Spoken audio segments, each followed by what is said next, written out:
All right, here we go. It's time for Zealandism with a fresh new background. I have managed to, through great expense and effort, I have managed to recreate Zealand's background in order to kind of continue this meme that we look somewhat alike. I don't necessarily see that, but whatever. Just keeping up with other Zealandism news. Of course, I actually have not run. I was home for Easter. Which again, my home looks, I've redesigned it to look like Zealand's house, in case you hadn't noticed, but I did not run while I was down there. I have, though, on the other flip side of that, I've not eaten any chocolate turtles or Jaffa cakes or any of the other things that can control and destroy me. And so that has been a positive. But I obviously didn't make a video for a couple of days. I was traveling. It was Easter, playing pool basketball with 14-year-old cousins and all of the other good stuff. Got a sunburn, and now I'm back. And if there's one thing that I was tagged in more than anything else over my 3-day hiatus, which in Zealandism years is about 17 years, was this National League South table. If you don't know what the National League South is, one, you're really missing out on the world of football in general. You're just right over the top of your head, okay? 2, it's the 6th division of England. So England has 5 national divisions. For some reason, just the top 4 are considered the Football League. They are the professional ranks of football in England, even though most of the teams in the national 5th division, I believe maybe even all of them at this point, are fully professional. The 6th division is where you start to get semi-professional teams. There are professional teams down here, but nobody down here is making a ton of money. And it is the start of the split. There is a North and a South. This is possible because England is basically the size of... Actually, you know what? Time to break out the true size of. All right? The true size of is this wonderful little app that shows you the true size of various things. And what I can do is find the exact state that the United Kingdom is basically the size of. Half of Texas? Maybe smaller than California. Montana, maybe? Can I rotate? I'm sure I can. Tell me how to rotate the damn... Oh, I made it go away. Okay. We might have to time warp this, but I am going to figure out how... Nope, that's Zoom. Okay. Clearly you can rotate because they've managed to rotate China here. Okay.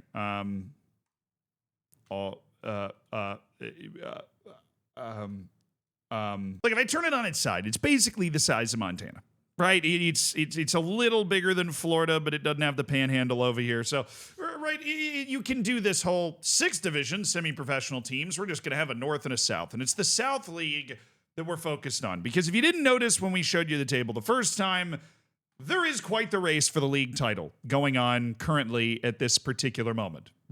Specifically, and I have literally never seen this, there are six different teams that can win the National League South on the final day. And it's not even like, oh, mathematically there are 6 teams that can win it. There is a legitimate path, like very easy, other teams don't win, they win path for these teams, all of them, to win the league, because the way the goal differences are set up, league leading Truro City, okay, they're on plus 30 with 86 points. They are currently leading the league on 2 goal difference over Torquay United, and that is a particularly important spot because if you win the league, you get promoted to the 5th division. If you don't, you go to the playoff, which means 5 of these 6 teams are going to go to a playoff with Maidstone United, who is already basically locked up the 7th position unless Weston-super-Mare goes in and scores like 15 goals in the final match of the season.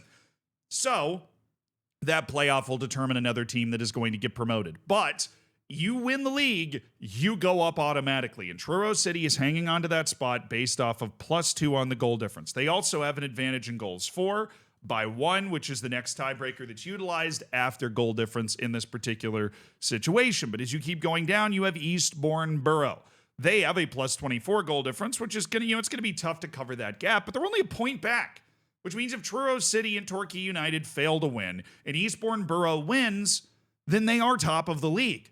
That's just it. They'd be on 87. These two teams, goodness gracious, now it's highlighted and we can't unhighlight it. Okay, they'd be on 87. They'd be on 87. They'd be on 88.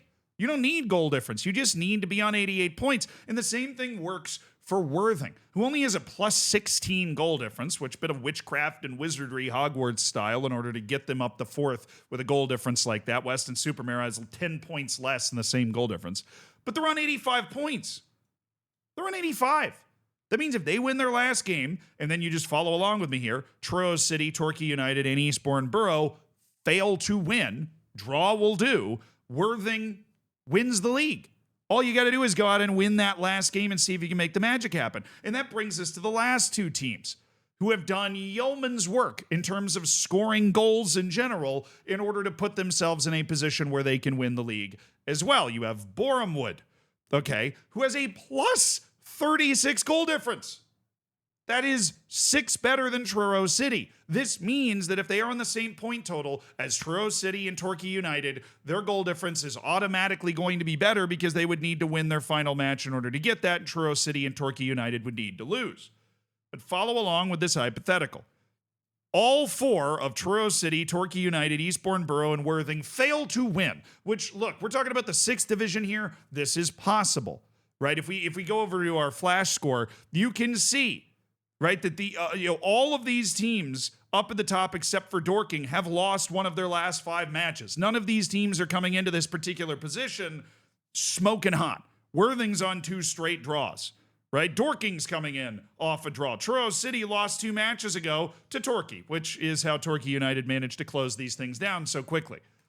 But this is doable for Borehamwood and then for Dorking Wanderers, who've scored more goals than anybody else in the league. They've scored 87 goals. The particularly insane possibility is Truro City fails to win. Truro City loses and Torquay United loses. They both have to lose. Then Eastbourne Borough and Worthing fail to win. A draw is fine. Borehamwood wins by 1 goal, and Dorking Wanderers wins by 4 goals.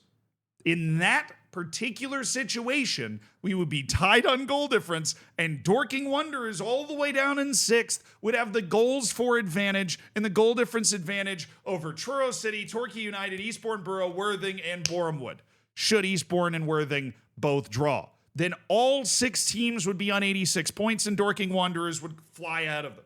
But if all of the teams above them fail to win and Dorking Wanderers wins, they are literally guaranteed to win the league. So this is not some weird hypothetical mathematical possibility situation that's setting all of this up. This is very real, especially with the pressure of all of these teams knowing that if they lose the match they are playing, they're not going to win the league. Truro City, even if they lose and Torquay United musters a draw, or, freaking Truro City loses by 7 and Eastbourne Borough draws and Truro City's out. Or there's so many teams that can win and win the league that you have to go out there to win. Even if Truro City wins, they're not safe. If Truro City wins and Torquay United wins by 3 more goals, they win the league anyways. Since when was this a situation where even if you win your final match top of the table, you aren't safe? Okay, fortunately for them, they have the goals for advantage, which means, let's say, Truro City wins 1-0 and Torquay United wins, 3-0. That would flip it, actually, because that would give them plus 31, 72, 71. So, yeah, you just got to keep an eye on it. It depends on, it's not by how many goals you win by, it's also how many goals you score. Like, if you win 4-2, that's way better than winning 2-0 because then you're getting 4 goals for. It sounds convoluted, but it's insane. And the most important part of this, obviously, is who are these teams playing? Dorking United is playing against Chesham, who've lost 2 straight. They're down in 14th in the league on 59 points. And rather notably, they've conceded 70 goals this season, so maybe an opportunity for Dorking to run up that goal difference against a team that does not play particularly good defense. Now, importantly, Dorking did draw against Worthing in their last match, and they've drawn 3 of their last 5. But they have scored at least 1 goal, and in 4 of those 5 more than 1 goal. So they are an explosive 6th team trying to make it. Borehamwood's playing against Tonbridge. They're down in the same position. They only have 1 point in their last 5 matches, but they're a tougher defensive team, so maybe Borehamwood's going to struggle to get its goals for up, and that's where the opening could be for Dorking, but obviously they're going to be the favorites. Worthing is playing against Enfield Town. Now, Enfield Town's all the way down in 19th. They're only on 48 points, and they are not mathematically safe, which is going to make this maybe a tougher match for Worthing, because Enfield Town's going to be playing for their freaking life. The good news is they have a minus 35 goal difference. Clearly, Enfield Town is not very good. If Salisbury and St. Albans win and Enfield Town loses, Enfield Town's getting relegated. They know that, but, and this is important, they suck. And they have lost 23 of their 45 matches this season, so an opportunity for Worthing, even though, if you can start to get the ball rolling downhill early, or you're just way, way better than them. Eastbourne Borough's got a bit of a tougher match. They're playing Weston Supermare, who've lost their last 2 matches to essentially bottle the 7th spot. They were a point ahead of Maidstone. Now they are 3 points behind Maidstone, who's managed to slip into the playoff. But that is the only team in the top 10 that any of these teams have to play against. Torquay United's playing Hemel Hempstead. They're rocking a minus 8 goal difference. This is definitely a winnable game for them, although it is the second most difficult matchup. And then, of course, there are the league leaders. That match is on the road, right? Where all of these other matches, it's Boreham Wood's on the road. I clearly wasn't paying attention to that until now. And Worthing is on the road against Enfield Town. Then there's Truro. Truro's playing St. Albans.